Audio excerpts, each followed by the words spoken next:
नमस्कार, जय हिंद, जय हिंदी। स्वागत है आप लोगों का हमारे YouTube चैनल पर। आज हम एक नए विषय के साथ आपके सामने उपस्थित हुए हैं। हम बात उन लोगों से करने वाले हैं जो लोग अभी तक सिविल सेवा में आए नहीं हैं, तैयारी में आए नहीं हैं, सिर्फ और सिर्फ आने की सोच रहे हैं। ऐसे स्टूडेंट जो अभी ग्रेजुएशन कर रहे हैं, ऐसे स्टूडेंट जो ग्रेजुएशन कर चुके हैं इस बार और सोच रहे हैं कि हम सिविल सेवा में जाएं, किसी भी सिविल सेवा में, वो IAS हो, यूपी PCS हो या बिहार PCS हो। उनके लिए आज हम कुछ बात करने आए हैं। उनके जो इंक्वायरी रहती हैं, जो परेशानियां रहती हैं, उनके लिए अपने अनुभव साझा करने आई हूँ। तो आगे जो भी एग्जाम हैं जिनमें आप अपियर होंगे, उनके लिए आप सोच रहे हैं कि हम सिविल सेवा में जाना चाहते हैं, तो पूरी तरह सोच लीजिए कि आपको क्या करना है। तो सबसे पहले तो आप अपने आप से प्रश्न कीजिए कि आपको सिविल सेवा में क्यों जाना है। पहले तो ये कि सिविल सेवा में जाना है, सिविल सेवा में जाना है या नहीं जाना है। यदि हाँ तो क्यों जाना है। इन प्रश्नों का उत्तर पहले खोजिए। और जाना है तो क्या आप इसके लिए तैयार हैं? आप इतनी मेहनत कर सकते हैं? अगर इन सब प्रश्नों के उत्तर आपके साथ पॉजिटिव हैं, आपको लगता है कि आपको जाना चाहिए, तो आप निश्चित रूप से जाइए, तैयारी कीजिए। उससे पहले आप सिलेबस देख लीजिए, चीजें देख लीजिए। आपको लगे आप पढ़ सकते हैं, आप इतनी मेहनत करने की स्थिति में हैं, आपके परिस्थितियां आप अपने अनुसार जुटा लेंगे, तो आप शौक से जाइए। लेकिन किसी और की नकल से या कोई और बन गया, उसके क्षणिक जो उत्साह होता है, जो क्षणिक मोटिवेशन मिलता है, उससे मत जाइएगा।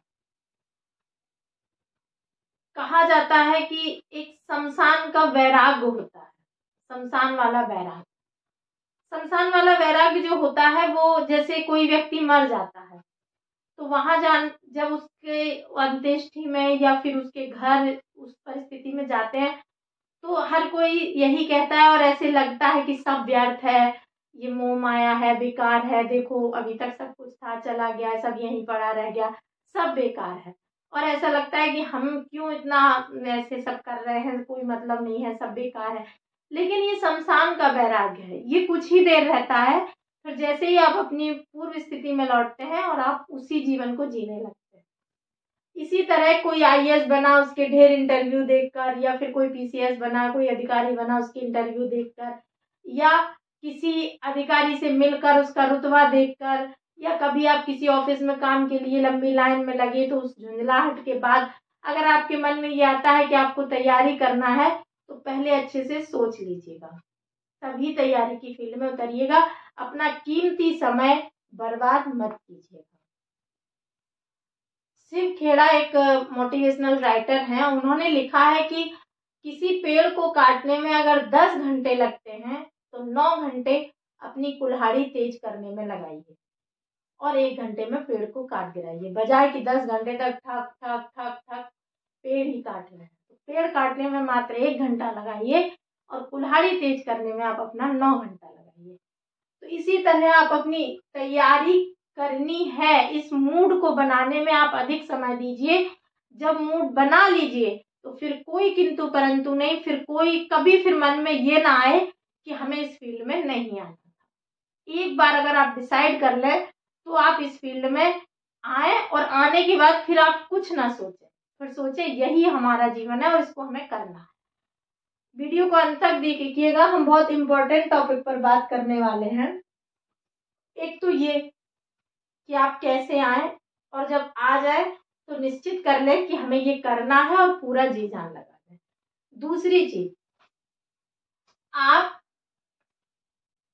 मैक्सिमम, अधिकतम, आपको कितने भी अटेम्प्ट मिले हों, अधिकतम 3 अटेम्प्ट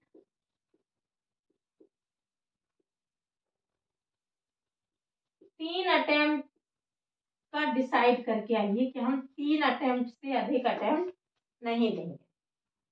कितना ही अटेम्प्ट आपको मिला हुआ हो, आप 3 अटेम्प्ट से अधिक अटेम्प्ट नहीं देंगे। एज की बात करें तो 30 वर्ष से अधिक आप एज भी यूज अपनी नहीं करेंगे। 30 वर्ष के उम्र के अंदर प्लस लगभग 3 अटेम्प्ट में आपका एग्जाम क्लियर होता है तो ठीक है, नहीं होता है तो इसे क्विट कीजिए, आप किसी और फील्ड को चुनिए, क्योंकि इसमें एक नशे के तौर पर इसको ले लेना और इसमें 40 साल की उम्र तक लगे रहना महामूर्खता सिद्ध होती है, क्योंकि इसमें आप अपनी एनर्जेटिक एज सारी गंवा चुके होते हैं और पढ़ाई का एक लेवल होता है, एक उम्र के बाद पढ़ने में मन नहीं लगता है। हाँ, पढ़ने में इस द सेंस ये सिलेबस के रट्टा मार में मन नहीं लगता है, पढ़ने का तो पूरी उम्र कभी कम नहीं होती, पढ़ना ही चाहिए हमेशा। दूसरी चीज, कुछ लोग 40 साल की उम्र में भी सिलेक्ट होते हैं, मैं उनकी बात नहीं कर रही हूँ, लेकिन यदि 40 साल की उम्र में सिलेक्ट नहीं हुए तो आपके पास सामाजिक दबाव, पारिवारिक दबाव, आर्थिक दबाव और खुद का एनर्जी का दबाव, शारीरिक दबाव, मानसिक दबाव इतना ज्यादा होता है कि आप फिर कुछ भी करने में रिस्क लेने की स्थिति में नहीं होते। 30 साल की उम्र के अंदर अगर आपके अटेम्प्ट खत्म होते हैं, मतलब इस द सेंस IAS में तो फिक्स ही है अटेम्प्ट, PCS में आपको अनलिमिटेड मिलते हैं, 40 साल की उम्र तक आप देते रहते हैं। यूपी में, बिहार में भी जो लड़के हैं उन्हें 37 साल, लड़कियों को 40 साल तक। इसमें आप अपना एनर्जेटिक एज खत्म कर देते हैं। 40 साल के बाद आपको बहुत मुश्किल होता है नया कुछ करने के लिए, लेकिन 30 साल में अगर आप डिसीजन ले लेते हैं तो आप बिजनेस भी कर सकते हैं, कुछ भी कर सकते हैं आगे। तो आपको यही स्टॉप कर देना है, होना है नहीं होना, पहले से कसम खा के आइए कि इससे ज्यादा हम तैयारी नहीं करेंगे। एक चीज, दूसरा, जब आप तैयारी करें और अटेम्प्ट दें, यहाँ आप एक काम कर सकते हैं, अगर आप इंटरव्यू तक पहुंच रहे हैं और इंटरव्यू से तीसरे अटेम्प्ट में बाहर हैं तो आप 4th अटेम्प्ट दे लीजिए, लेकिन अगर प्री ही नहीं पास कर पा रहे हैं तो बेकार इसमें अपना समय मत गवाएं कि आप फ्री हो जाएगा, आप फ्री हो जाएगा, बिल्कुल ना गवाएं।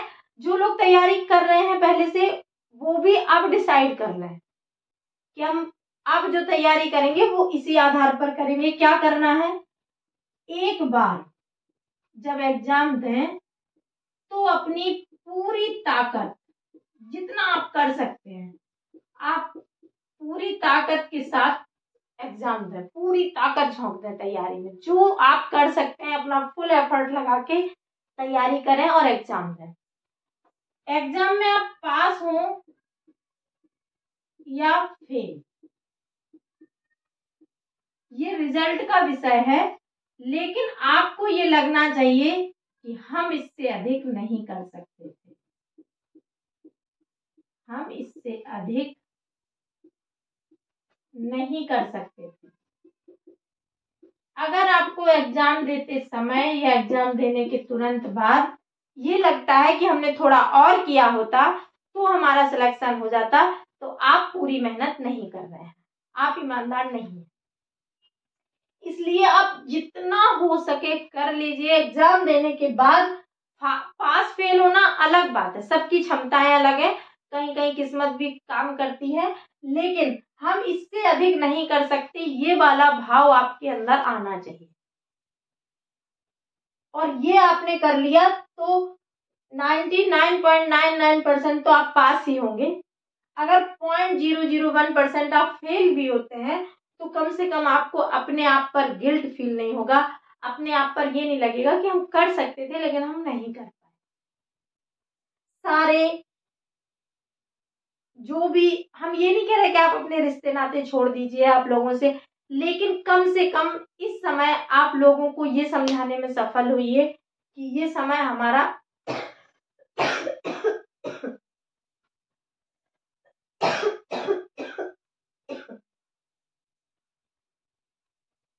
हम ये नहीं कहते कि आप अपने सारे रिश्ते नाते छोड़ दीजिए, लेकिन कोई भी है, अगर आपकी प्रेमिका भी है या आपका प्रेमी भी है, जो भी है, अगर वो आपको नहीं समझ रहा है कि आप जो कर रहे हैं वो अच्छा है और वो आपको डिस्टर्ब कर रहा है, तो असली बात तो ये है कि वो आपसे प्रेम नहीं करता। क्योंकि हमारे माँ बाप जब हमें प्रेम करते हैं और हम उनसे कहते हैं कि हम पढ़ रहे हैं, मम्मा डिस्टर्ब मत करना, आज हमारा पेपर है या अभी मुझे बहुत मेहनत करनी है, ये 1 साल मुझे दे दीजिए, तो आपके घर वाले कितनी भी ज़रूरत पे कंप्रोमाइज़ कर जाते हैं, वो आपको नहीं बताते। तो ये बात आपके गर्लफ्रेंड और बॉयफ्रेंड में भी होना चाहिए, जो आपकी प्रेमी प्रेमिका है, कि वो आपको सपोर्ट करे, ना कि आपको डिस्टर्ब करे। और अगर वो डिस्टर्ब कर रही है कि मुझसे बात कीजिए, पढ़िए, बाद में पढ़ लेना, इतना क्या ज़रूरी था, आपने मुझे फ़ोन नहीं किया, अगर दिस दैट वाली बातें हैं तो वो प्रेम व्रेम नहीं है, उससे निकलिए और पढ़ाई कीजिए। मैं प्रेम को बुरा नहीं मानती, क्योंकि मैं साहित्य की विद्यार्थी हूँ। साहित्य में प्रेम को कभी खराब नहीं माना गया। अगर आप प्रेम में हैं, प्रेम करते हैं तो अच्छी बात है, कीजिए, उसको सफल कीजिए। लेकिन अगर वो इस तरह का है तो वो प्रेम नहीं है। जो आपको इरिटेट कर रहा हो वो प्रेम नहीं है, वो बाद में भी इरिटेशन ही रहेगा। और वास्तव में प्रेम है तो वो आपके लिए एक मजबूत सहारा होता है, वो आपकी ताकत होता है। तो उसको भी अपनी ताकत बनाइए। और अगर आप दोनों तैयारी की फील्ड में हैं तो कॉम्पिटिटर बनिए। प्रेम कीजिए लेकिन कम्पीट कीजिए एक दूसरे के साथ, और कम्पीट करके अपने एग्जाम को सफल कीजिए। लेकिन ध्यान रखिए, बिल्कुल कसम खा के इस फील्ड में उतरिएगा कि हमको 3 अटेम्प्ट से अधिक नहीं देना है। और अभी जो आपकी उम्र है, उस उम्र से आप 30 वर्ष क्रॉस नहीं करेंगे इस एग्जाम की तैयारी में। मैक्सिमम उम्र 30 वर्ष, मैक्सिमम अटेम्प्ट 3। कर तो देना चाहिए आयोग को ही ऐसा, लेकिन अगर आयोग नहीं भी कर रहा है तो आप स्वयं करिए। लोग लड़ाई लड़ रहे हैं अटेम्प्ट बढ़ाने की, उम्र बढ़ाने की, लेकिन मैं पर्सनली इस चीज को नहीं मानती, क्योंकि ये आपकी एनर्जेटिक एज खराब करती है। अगर सिलेक्शन हुआ तब ठीक है, नहीं हुआ तो अब 40 साल तक इस तैयारी में रहकर जो दुख पाते हैं वो बहुत कठिन होता है। और हम भुक्तभोगी हैं, अपने अनुभव से बता रहे हैं। कुछ चीजें अपने अनुभव से सीखी जाती हैं, कुछ चीजें दूसरे के अनुभव से भी सीख लेना चाहिए। जैसे शराब पीना बुरी बात है, ये हम जानते हैं दूसरे के अनुभव से। तो जरूरी नहीं है कि हम शराब पिए फिर डिसाइड करें कि शराब पीना बुरी बात है। लोग कह रहे हैं, बहुत लोगों ने अनुभव किया है, वो बताते हैं शराब बुरी बात है, हम उनके हालात देख रहे हैं कि शराब पीकर क्या हो रहा है, तो हमें मान लेना चाहिए कि शराब पीना बुरी बात है। उसी तरह जरूरी नहीं है कि आप 40 साल की उम्र गुजार लें फिर अनुभव प्राप्त करें। हम जैसे लोग भी हैं, हमारे पास तो हालांकि अभी है कम से कम 4 अटेम्प्ट, लेकिन हम नहीं देना चाहते इसीलिए, और हमने पिछले दिए भी नहीं है बहुत दिन से। क्योंकि आप तैयारी में इतना समय मत दीजिए कि आपकी एनर्जेटिक एज खत्म हो जाए। हम अपनी सामाजिक लाइफ में आगे बढ़ गए, ठीक है, पढ़ाएंगे, कुछ और करेंगे, लाइफ में अपॉर्चुनिटी की कमी नहीं है, कुछ ना कुछ तो हम कर ही लेंगे। अगर नहीं भी अधिकारी बने तो देश सेवा का अगर भाव मेरे मन में है तो हम देश सेवा कर सकते हैं। एक यहाँ पे पटना में मेट्रो बुक सेंटर है, हमें उसकी बात बड़ी अच्छी लगी। वो भी शायद इसी फील्ड में जाना चाहते थे लेकिन नहीं जा पाए। वो कहते हैं कि हम कभी पॉलीथीन यूज नहीं करते, इसलिए नहीं कि सरकार मना करे या हाँ करे, सरकार का तो आप जानते ही हैं कितना मना होता है और कितना लोग मानते हैं और कितना यूज नहीं करते, सब यूज करते हैं। वो कहते हैं हम नहीं करते, हमें लगता है कि देश की सेवा हम इस तरह भी कर सकते हैं कि हम पर्सनली पॉलीथीन यूज नहीं करते। बड़ा प्रभावित किया मुझे ये बात। तो आप लोग भी अपने ऊपर आजमाइए और बस अपना 30 साल तक दीजिए, 3 अटेम्प्ट 4 अटेम्प्ट दीजिए, सिलेक्शन हो तो ठीक है, नहीं हो तो कुछ और करिए और खुश रहिए। लाइफ में एंजॉय कीजिए, खुश रहिए। इसी के लिए पूरी लाइफ दे देना बुद्धिमानी नहीं है। तो जो लोग नए तैयारी की फील्ड में आ रहे हैं वो भी, और जो अभी प्रेजेंट में तैयारी कर रहे हैं उनके लिए भी ये बात है कि अपनी प्रायोरिटी डिसाइड करके तैयारी को एक समय सीमा दें। उसके बाद आप कसम खाएं कि इसके बाद हम कोई अटेम्प्ट नहीं देंगे, कोई तैयारी नहीं करेंगे। तो आज के लिए हमारी इतनी ही बातचीत। अगर आप लोग नए हैं और तैयारी में आ रहे हैं और आपको कुछ जानना है तो हमारा नंबर है 7277771065, और डिस्क्रिप्शन बॉक्स में हमारा टेलीग्राम चैनल का लिंक आपको मिल जाएगा। आप वहां से तैयारी अगर कर रहे हैं तो फ्री ऑफ कॉस्ट तैयारी करने के लिए उसमें जुड़ सकते हैं। वहां हमारी टीम काम कर रही है।